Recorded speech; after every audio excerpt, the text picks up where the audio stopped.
अस्सलाम वालेकुम वरहमतुल्लाहि वबरकातुहू। आपको बाबा लफ्ज़ कुकिंग में खुशामदीद है।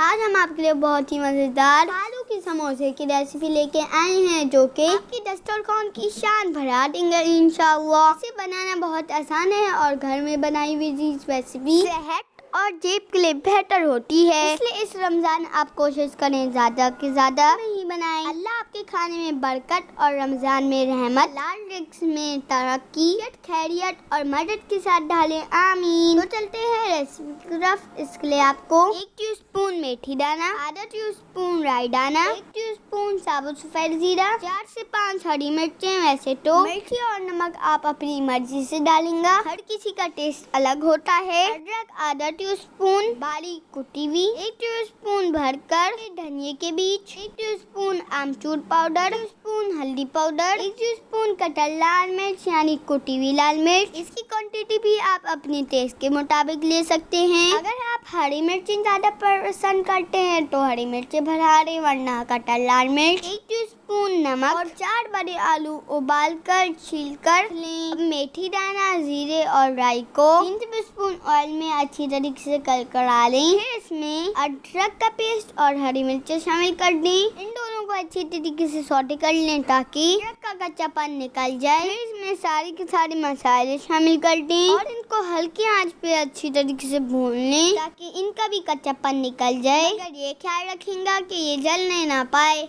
अब चूल्हे की आंच बंद कर दें और इसके अंदर आलू शामिल कर दें। हमारे आलू बहुत अच्छी तरीके से उबले हुए हैं। अब हम लोगों ने पोटैटो मैशर से इसे मैश कर लिया। समोसों की फिलिंग बिल्कुल स्मूथ नहीं पसंद, बल्कि इसमें थोड़े से मोटे आलू के चंक्स होने चाहिए। डो बनाने के लिए हमने 2 कप चना व मैदा ले लिया, 1 टीस्पून नमक, ये आपकी मर्जी के मुताबिक भी हो सकता है, आधा टीस्पून सफेद जीरा और आधा ही टीस्पून अजवाइन, 5 टेबलस्पून के करीब पिघला हुआ घी और तकरीबन आधा कप पानी जो कि नीम गर्म है, हमें इसमें शामिल करना है। अब कुछ इंग्रेडिएंट्स को अच्छी तरीके से मिला दें। फिर घी और पानी की एक स्लरी से बना लें और इसको बाकी इंग्रेडिएंट्स में शामिल कर दें। हमें खूब सख्त सा आटा गूंदना है। इस डो को गूंदने में हाथों की अच्छी खासी एक्सरसाइज हो जाती है। अगर आप में से कोई जिम जाता है तो आज जिम की छुट्टी करें और यहीं पे वर्कआउट कर ले। इस आटे को खूब अच्छी तरीके से मुक्के मारने हैं, लेकिन अभी आपका आटा फटा फटा सा होगा। अगर इस वक्त आपने अपने समोसे बनाने की कोशिश की तो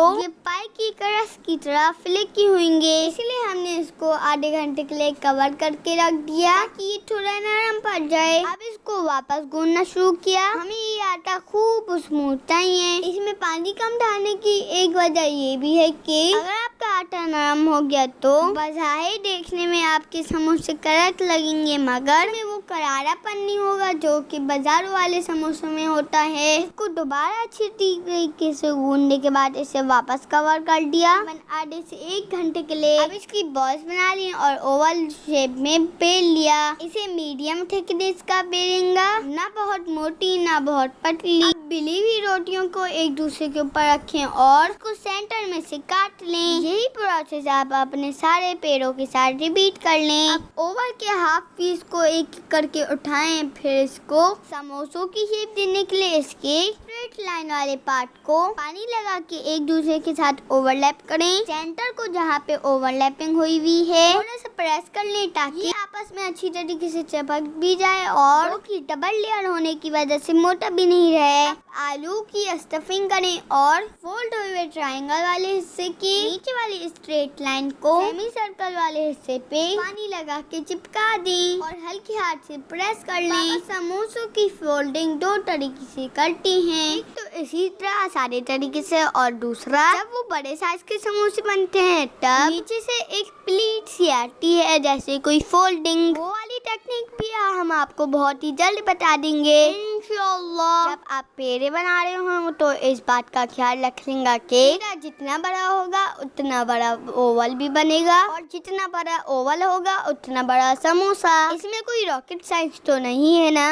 एक एक करके दरमियाने गरम तेल में समोसे इसे डाल दीजिए। वैसे तो तेल थोड़ा कम गरम रखा जाता है जब हम एक बैच में कम समोसे तल रहे हो, क्योंकि बाबा ज्यादा समोसे एक बार में तलते हैं तो तेल का टेम्परेचर खुद ब खुद ड्रॉप हो जाता है। अब इन समोसों को हल्का हल्का हिलाते हुए मीडियम लो आंच पे तलें और गोल्डन ब्राउन होने पर तलने से निकाल लें। अपनी मन पसंद चटनी के साथ सर्व करें और हमें दुआ में याद रखें। अगर आपको वीडियो पसंद आए तो वीडियो को लाइक करें, चैनल को सब्सक्राइब करें और कमेंट बॉक्स में जरूर बताएं। देखने के लिए जज़ाकल्लाह खैर।